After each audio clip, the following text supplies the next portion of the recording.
B48 news હું છું anchor Arpita Patel. હવે જોઈએ અગત્યના સમાચાર.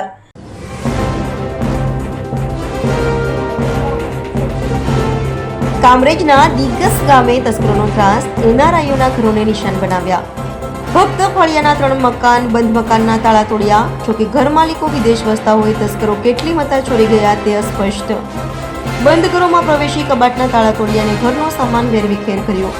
હાથમાં ટોર્ચ અને મારક હથિયાર લઈને ગામમાં ફરતા તસ્કરો. 5 જેટલા તસ્કરો થયા સીસીટીવીમાં કેદ.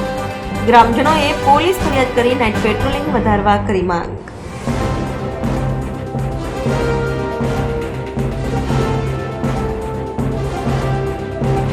B48 ન્યૂઝ ગુજરાત સાથે રિપોર્ટર પ્રશાંત પટેલ, બારડોલી.